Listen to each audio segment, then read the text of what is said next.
오늘의 정치권 이슈 살펴보겠습니다. 김성회 정치연구소 싱크와이 소장, 이종훈 정치평론가 두 분과 함께합니다. 어서 오세요. 안녕하세요. 안녕하세요. 이른바 고발사주 의혹이 정치권을 강타하고 예상치 못한 여야의 프레임 싸움으로 전개가 되고 있습니다. 오늘 여야 최고위원회에서도 관련된 발언들이 쏟아졌는데요. 먼저 듣고 오겠습니다.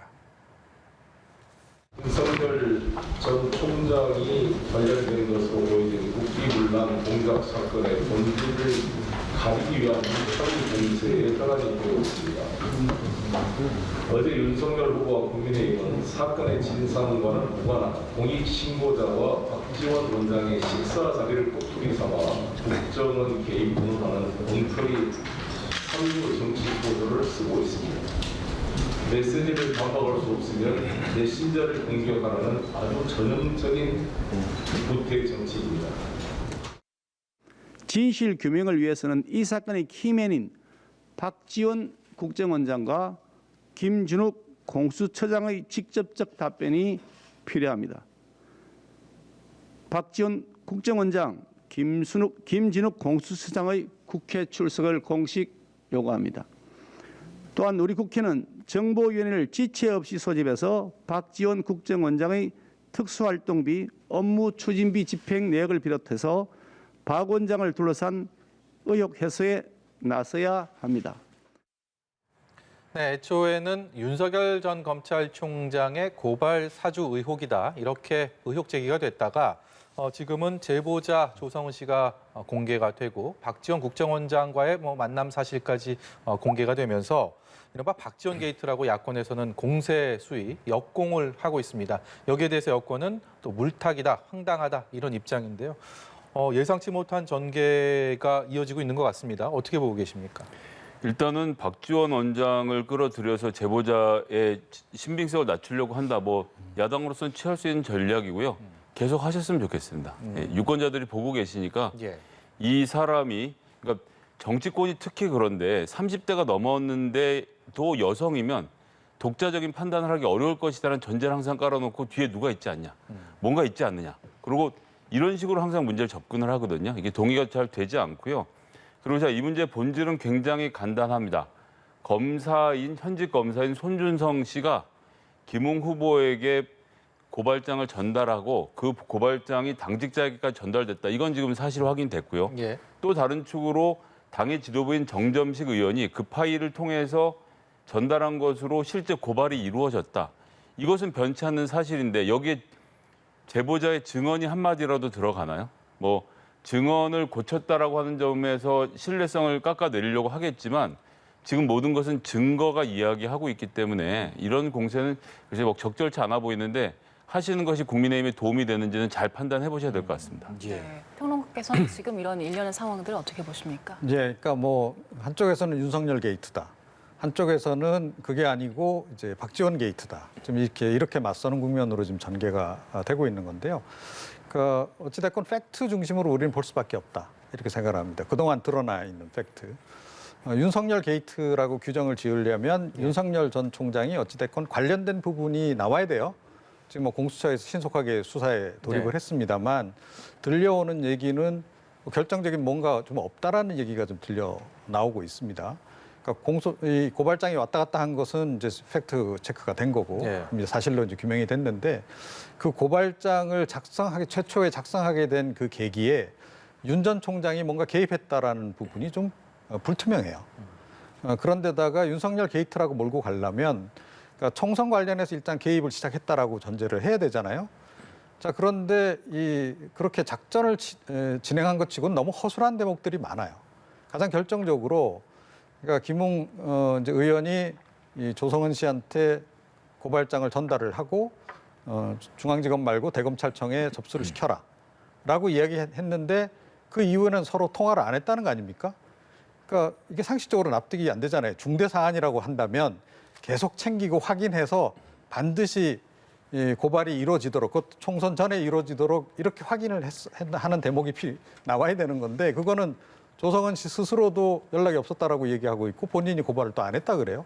그래서 이 부분이 좀 사실 오리무중에 좀 빠져들었다는 거고, 박지원 게이트로 몰아가려고 한다면 또 박지원 국정원장이 뭔가 직접적으로 개입된 개입된 것과 관련한 증거가 나와야 되는 거예요. 그러니까 만난 이제 거는 팩트로 확인이 됐습니다. 그것만으로 의구심을 갖기에는 충분한데 그렇다고 해서 구체적으로 이 건과 관련해서 어떤 논의를 진행했는지에 대해서는 지금 밝혀진 게 전혀 없다. 그래서 이거 역시 지금 당분간은 양쪽 다 증거가 좀 부족한 상태이기 때문에 정치적 공방으로 규정 지을 수밖에 없는 상황이다 이렇게 생각합니다. 네, 두 분 공통적으로 말씀 주신 것처럼 팩트, 증거를 가지고 사건을 따라가야 되겠지만 핵심 당사자들의 발언들로 인해서 혼란이 커지고 있는 건 사실이죠. 지금 일단 손준성 검사는 부인을 하고 있고 그리고 김웅 의원은 기억이 나지 않는다라는 입장을 보이고 있지만 최근에 이제 조성은 씨가 인터뷰를 하면서 그 관련된 논란들, 혼란들이 더 커지고 있는 것 같아요. 일단 이 발언의 태도나 내용에 대해서는 어떻게 들으셨습니까? 일단 손준성 검사, 김웅 의원도 이제 검사 출신이죠. 앞으로 있을 재판이나 수사에 대비하는 듯한 태도가 역력한 발언들입니다. 그럼 손준성 검사는 특히나 작성은 하지 않았다. 전달은요. 대답하지 않고 있죠. 김웅 의원은 대부분의 경우 잘 모르겠다라고 말씀을 하고 계시고 그것도 진술이 조금씩 달라지는 중이고요. 조성은 씨는 최근에 이제 모든 언론들이 인터뷰 경쟁이 붙어서 본인이 굉장히 좀 어느 측면에서 계속 말씀을 하는 걸 좀 그런 그림을 원하고 계시는데 일단 송 검사는 공무원이지 않습니까? 그리고 이 사건은 윤석열 총장의 개입 여부와 상관없이 현직 검찰과 제1야당 사이에 선거를 앞두고 고발장을 주고받았다는 이 중대한 사실에 대해서 좀 더 성의 있는 태도를 보여야 되겠다. 그리고 김웅 의원은 이 선출직 공무원이잖아요. 선택받은 유권자들이 있는데 이런 식으로 그냥 대충대충 하고 넘어갈 수 없는 상태라고 보기 때문에 좀 더 진실한 모습을 보여주셨으면 좋겠다고 생각하고요. 조성은 씨 관련돼서는 계속 말씀드린 대로 조성은은 조성은이 이야기하고 있는 것이 아니라 조성은이 갖고 있는 증거가 이야기하고 있는 것입니다. 우린 그 증거에 좀 주목해서 봐야 되지 않을까 생각을 합니다. 공수처에서 약 2시간 전쯤부터 김웅 의원 사무실에 대해서 압수수색을 다시 재개했다라는 소식을 전해드렸는데 애초에 지난주 금요일 날 처음 압수수색했을 때도 공수처의 수사가 너무 이렇게 부당하다라는 게 김웅 의원 측 입장이었습니다. 오늘 재개된 이 상황에 대해서는 어떻게 생각하고 계십니까? 근데 공수처 수사가 굉장히 신속하다라고 하는 건 굉장히 이례적이죠, 사실은. 공수처 출범하고 난 이후에 초기에는 물론 이제 뭐 인적으로 구성이 덜 됐기 때문에 뭐 수사 지연 좀 이해가 될 수 있었는데 그 이후부터는 수사에 상당히 속도를 좀 많이 냈어요. 예. 그렇긴 한데 그럼에도 불구하고 통상적으로 이런 이제 정치적 특히 사건 같은 경우에는 곧바로 수사에 진행되는 일이 별로 없었습니다. 예. 예, 그동안 전례를 보건대 이제 그랬다는 거죠. 그래서 사회적으로 상당히 논란이 되고 난 이후에야 그제서야 사실은 이제 뭐 대검찰청이 나서건 뭐 이런 식으로 수사에 돌입을 해서 늘 그 늑장 수사다 이런 논란은 있었지만 과도하게 신속하다 이런 논란은 별로 없었는데 이번 같은 경우는 굉장히 좀 이례적으로 좀 신속하게 이제 진행이 되는 것 같아요. 그런데 어찌됐건 수사가 일단 시작이 된 상황이기 때문에 김웅 의원은 의원이잖아요, 국회의원. 그렇다면 수사에 적극 협조할 의무가 있다 이렇게 생각을 하고 본인이 책임져야 될 부분이 있으면 책임지면 되는 거다라고 저는 생각을 하고요. 법적인 것이든 정치적인 것이든. 그리고 오히려 그렇게 협조를 빨리 해서 수사를 빨리 진행하도록 하는 게 어떻게 보면 국민의힘 입장에도 또 보탬이 되는 게 아닌가 이런 생각을 좀 하게 돼요. 그러니까 왜냐하면 사안 자체가 그렇게 복잡한 사안이 아니거든요. 따지고 보면. 그리고 이 최초에 그 문제 제기를 했던 부분 그리고 가장 핵심이라고 볼 수 있는 윤석열 전 검찰총장의 개입 여부 같은 거는 제가 보기에 확인하는데 별로 시간이 안 걸릴 겁니다. 자, 그래서 오히려 이걸 신속하게 진행시키는 편이 국민의힘이나 또 혹시 뭐 윤석열 전 검찰총장 관련한 의혹을 빨리 해소하는 데도 훨씬 더 유리하다. 저는 그렇게 생각합니다. 어제 윤석열 후보 그리고 최재형 후보 간에 이른바 이 사안에 대한 공동 대응을 서로 약속을 했고 반면에 경쟁을 벌이고 있는 홍준표 후보 같은 경우는 선긋기가 뚜렷한 모습입니다. 이준석 당대표도 뭐 표현은 다르지만 약간 비슷한 그런 뉘앙스인 것 같고요. 이 국민의힘 내부의 목소리가 이렇게 달라지고 있고 갈라지는 이 상황은 어떻게 보고 계십니까?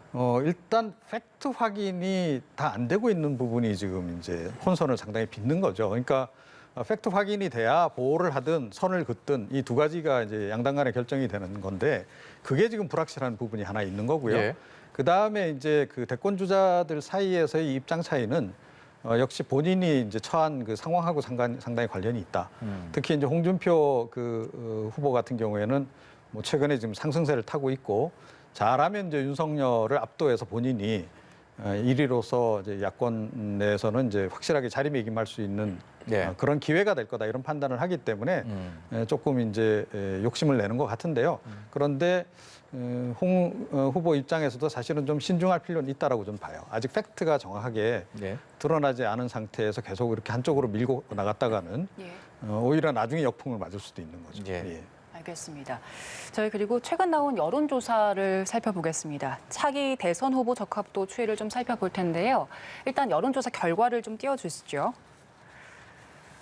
네, 일단 이번 여론조사에서는 전체 후보들이 나와 있는데요. 보시는 것처럼 1, 2 후보는 이재명 후보, 윤석열 후보입니다. 엎치락뒤치락 하고 있는 상황이 반복되고 있는데 지금 눈에 띄는 게 홍준표 의원과 이낙연 후보 상승하면서 2강 2중 구도로 재편이 된 모습인데요. 계속해서 이재명 후보, 윤석열 후보 이 1위 후보들이 박스권에 머물고 있는 상황이잖아요. 이 이유는 어떻게 분석할 수 있을까요? 그러니까 저기 이제 박스라고 하기에는 너무 높습니다.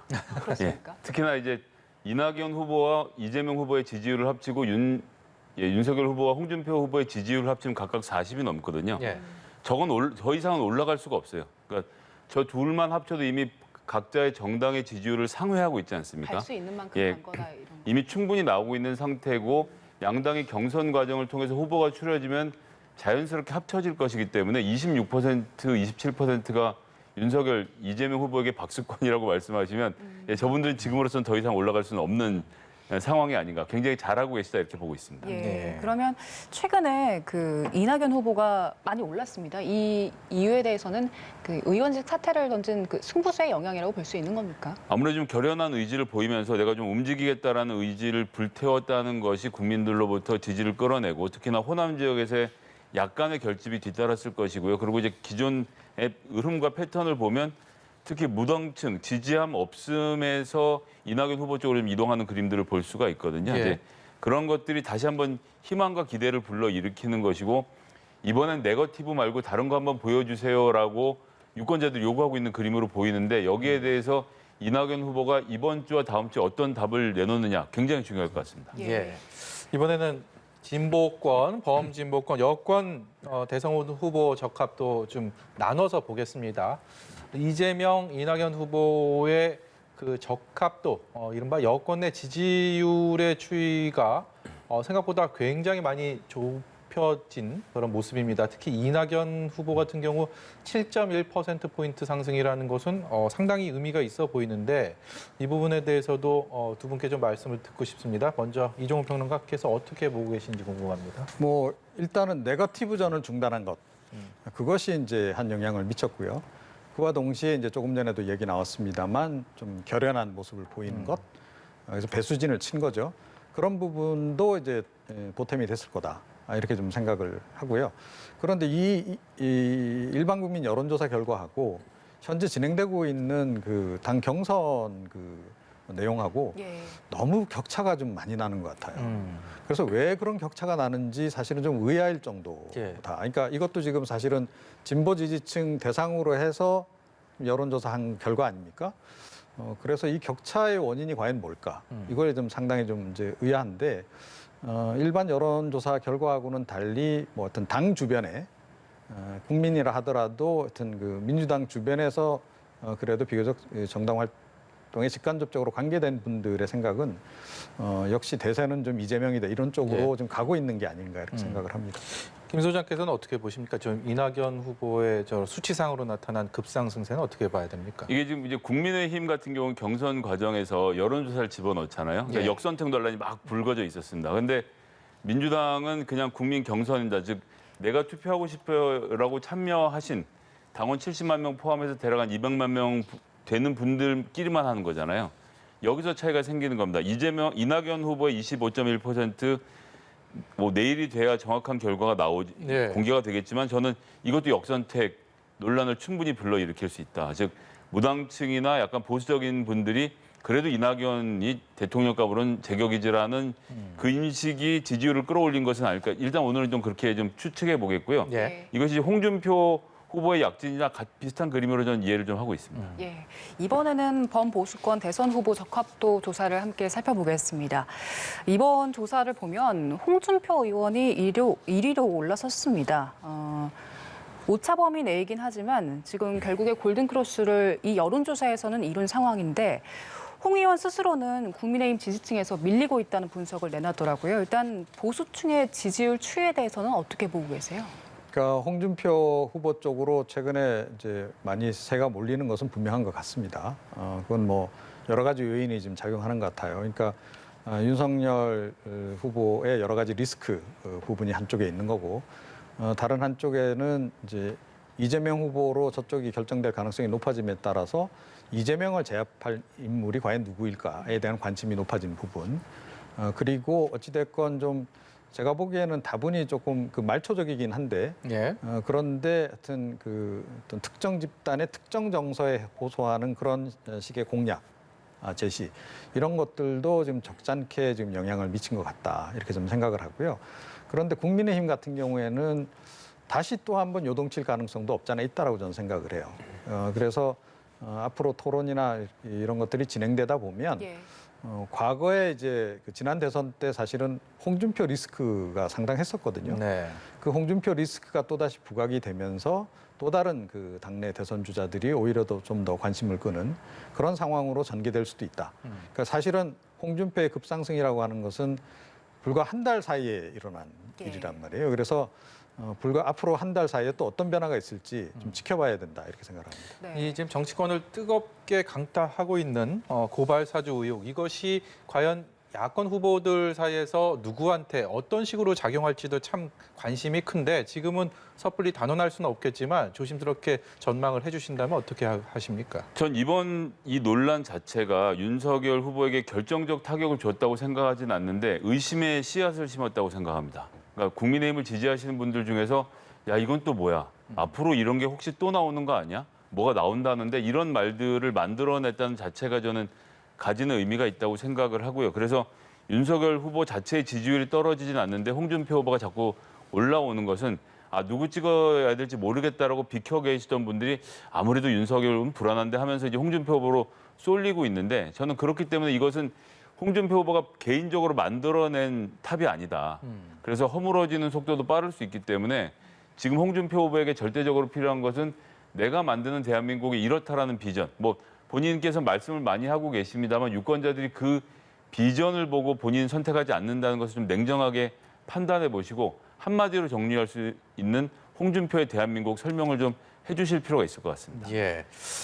이번에는 민주당 대선 경선 얘기로 좀 넘어가 보도록 하겠습니다. 지난 주말이었죠. 어제 정말 민주당 대선 경선에서 큰 의미가 있었던 슈퍼 위크라고 이렇게 다들 명명했었던 1차 선거인단 투표가 있었는데, 결과적으로 이재명 후보가 과반을 확보를 했습니다. 그리고 지역 순회 경선에서도 4연승을 하면서 이재명 대세론이다라는 얘기가 후보 캠프 중심으로 나오고 있는데, 여러 가지 의미를 좀 남긴 경선이 아니었나, 어제 지난 주말이 아니었나 싶습니다.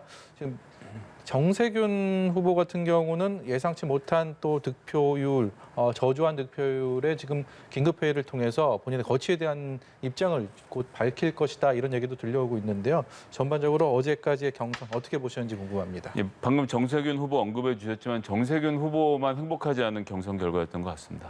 일단 이낙연 후보는 50%를 넘었다는 점에서 매우 행복한 결과라고 생각을 했을 테고요. 그다음에 이낙연 후보 같은 경우는 30%를 넘어서서 이거 반전의 계기를 만들 수 있겠구나라는 생각을 어쨌건 씨앗이라도 심어놓은 데 역할이 있었고, 예. 특히나 추미애 후보의 11%의 약진, 이것은 좀 큰 의미가 있다라고 보거든요. 그러니까 여기 이상 올라가긴 쉽진 않겠지만 어쨌든 10에서 15% 수준에서 추미애 후보가 소위 말하는 강경 개혁 지지 세력을 결집시키는 효과를 저는 가져왔다고 보는데, 이것이 이재명 후보의 지지율을 깎아내릴 것인가, 이것이 앞으로 1주, 2주 동안 특히 추석 기간에 벌어질 관심사라고 보여져서요. 예. 세 분의 경쟁이 점점 더 치열해지면서 아마도 추미애 후보가 이런 상태에서 개혁에 대한 얘기는 충분히 했기 때문에 이낙연 후보 대신 2등을 차지하기 위한 새로운 종류의 네거티브를 좀 하시지 않을까. 그냥 이건 제 개인적인 추측입니다만 2, 3등의 싸움이 더 치열해지는 상황이 좀 벌어질 것 같습니다. 예. 그동안 이재명 후보가 계속해서 과반을 차지해 왔잖아요. 그런데 호남 25일, 26일에 열리는 호남 경선에서만큼은 그런 그림이 그려지지 않을 수도 있다라는 관측들이 좀 있더라고요. 특히 전략 선택에 호남층이 좀 능하기 때문에 그동안 민주당 경선이 좀 재미가 없다 이런 이야기도 있었잖아요. 그래서 좀 흥행을 위해서라도 전략적인 선택을 할 것이다. 이런 분석 나오던데 어떻게 보십니까? 호남 분들이 호남 사람들을 찍지는 않습니다. 그것은 이제 대통령 선거 굉장히 냉정한 선거라고 보기 때문에 그렇게는 진행되지 않을 거라고 보고요. 코로나19의 영향으로 조직 선거가 거의 영향을 미치지 못하고 있습니다. 그렇다고 봤을 때 60만 명의 투표에서의 과반의 득표를 했다. 이 흐름이 호남 권리당원에도 그대로 영향을 미칠 거로 보고요. 60만 명 중에서 77%가 투표를 했지만 이 20만 명 호남 지역의 권리당원은 내년 6월 선거를 앞두고 모집된 당원들 좀 대다수 있거든요. 그래서 투표율은 상대적으로 떨어질 것으로 보고 그런 가운데 저는 호각세는 보이겠지만 여전히 이재명 후보가 높겠다 이렇게 보고 있습니다. 네. 다소 실망스러운 선거 결과, 경선 결과에 굉장히 고심을 이어가고 있다라고 저희가 조금 전에 정세균 후보에 대한 얘기를 좀 잠시 해봤는데요. 조금 전에 들은 속보입니다. 대선 경선 후보직을 사퇴하겠다라고 밝혔습니다. 경선 누적 투표에서 4% 조금 넘는 득표율 전체 4위에 그친 정세균 후보가 캠프 핵심 관계자들이랑 긴급 회의를 소집해서 조금 전까지 회의를 했고요. 거기에서 나온 결과 후보직을 사퇴하겠다라고 얘기를 했습니다. 대선 경선 판도에 또 어떤 영향을 미치게 될지 조금 전에 말씀해 주셨지만 다시 한번 좀 듣고 싶습니다. 이게 수학인데요. 4%가 빠지지 않습니까? 그러니까 이재명 후보의 지지율은 더 올라가게 되죠. 예, 공식도 이게 빠지면서 앞에 것까지 다 빠져서 재조정을 하게 되면 51% 이상으로 될 것이라서 본인에겐 더 유리한 그림으로 만들어질 것이고요. 정세균 후보 본인 호남인데 이낙연 후보도 호남이라서 호남 대 호남 같이 합치는데 시너지 효과가 별로 없습니다. 예. 그런 사정을 고려했을 때 정세균 후보는 어느 후보도 지지하지 않고 물러서는 정도 수준에서 그칠 것이고 그 표를 어떤 팀에서 가져가게 될 것인가가 앞으로 좀 관측 포인트인데 전 상대적으로는 캠프의 구성원들의 성향으로 봤을 때는 이재명 캠프로 들어가시는 분들이 더 많지 않을까라고 좀 전망해 보겠습니다. 네. 정세균 후보 같은 경우는 앞서서 1차 예비 경선 과정에서는 이광재 후보와의 단일화를 통해서 본인이 승리를 거뒀고 그렇기 때문에 지금 뭐 특정 후보를 지지하겠다, 어떻겠다 뭐 이런 입장까지는 나온 건 아닌데 과연 지금 영향을 이재명 후보 쪽에 조금 더 갈 것이다라고 전망을 해주셨어요. 이종훈 평론가께서 어떻게 보시는지 궁금합니다. 사실 뭐 그동안은 이낙연 후보하고 단일화를 할 거다. 그리고 이낙연 후보 쪽으로 표를 좀 몰아주는 쪽으로 이렇게 연대를 하지 않겠냐라고 하는 설이 유력하긴 했어요. 자, 그런데 지금 이제 이 사실은 뭐 어떻게 보면 경선이 이제 중반을 넘어가는 그런 그 국면에서는 대략 이제 가닥이 좀 보이지 않습니까? 이런 상황에서는 정세균 후보가 과연 이낙연 후보를 지지하는 쪽으로 돌아설까? 그거보다는 오히려 될 만한 후보를 도와주는 쪽으로 갈 가능성이 조금 더 높지 않나 이렇게 생각을 해요. 그래서 뭐 공개적으로 이제 의사 표명을 할지 어떨지는 모르겠는데 공개적으로 의사 표명을 할 수도 있다라고 봅니다. 뭐 이재명 후보 쪽으로 어찌 됐건 직간접적으로 힘을 실어준다라고 전제를 좀 하는 게 좀 더 현실적일 것 같고 그래서 그쪽으로 조금 더 그 호남 표심이 조금 더 갈 가능성이 지금 높아진 그런 국면이 아닌가 이렇게 생각을 합니다. 네, 발표문이 나왔네요. 저희가 잠깐 소개를 해드리면 본인을 성원해준 이들에게 감사 인사를 전하면서 이제 평당원으로 돌아가서 민주당 그리고 새로운 대한민국을 위해서 백의종군하겠다는 입장을 밝혔습니다. 그리고 함께 뛰던 동료들에게 응원을 하고 감사 인사를 보낸다는 말을 하면서 앞으로 뭐 두고두고 갚겠다 이런 얘기를 했는데 구체적으로 뭐 앞으로 본인의 어떤 정치적인 행보 그리고 어느 누구를 좀 지지하겠다라는 그런 얘기들은 담겨 있지 않은 것으로 전해지고 있습니다. 네. 앞으로 어떻게 이 대선 경선 국면이 진행이 될지 두 분께 짤막하게 한 말씀씩만 전망을 듣도록 하겠습니다. 먼저 김성열 소장이요. 예, 호남에서의 중요한 축이 하나 빠진 상태가 됐고요. 저는 그런 상태로 간다고 하면 조금 전에 말씀드렸듯이 51에서 52, 3으로 이제 지지율이 더 올라가게 돼서 이재명 후보가 이 국면을 그대로 끌고 가지 않겠나. 유일한 변수는 추미애 후보가 얼마나 올라와서 과반 아래로 내릴 것인가. 이것이 관전 포인트가 될 것 같습니다. 예. 예. 예, 그러니까 사실은 이제 그 정세균 후보 같은 경우에 이낙연 후보와 더불어서 호남 조직 기반이 강한 그런 후보였죠. 그런데 이제 빠진 겁니다. 그렇게 됨으로 해서 그럼 호남 표심이 특히 조직 표심이 어느 쪽으로 움직여 갈 것인가 하는 부분인데 뭐 정세균 후보가 지금 명시적으로 뭐 이야기는 하진 않았어요. 그런데 사실은 아마 내부적으로는 결정을 했을 겁니다. 예. 어느 쪽을 우리가 그러면 밀자라고 결정을 했을 가능성이 높은데 그거에 따라서 이제 조금 그 호남 표심도 결과가 좀 다르게 나오지 않을까 이렇게 예상을 합니다만 역시 좀 되는 쪽으로 밀어줄 가능성이 조금 더 높지 않나. 그래서 이재명 후보 쪽으로 호남 표심이 조금 더 몰릴 가능성이 현재보다는 높아진 상황이 아닌가 이렇게 생각합니다. 네, 오늘 말씀 여기까지 듣도록 하겠습니다. 지금까지 김성회 정치연구소 싱크와이 소장, 이종훈 정치평론가 함께했습니다. 고맙습니다. 고맙습니다. 감사합니다.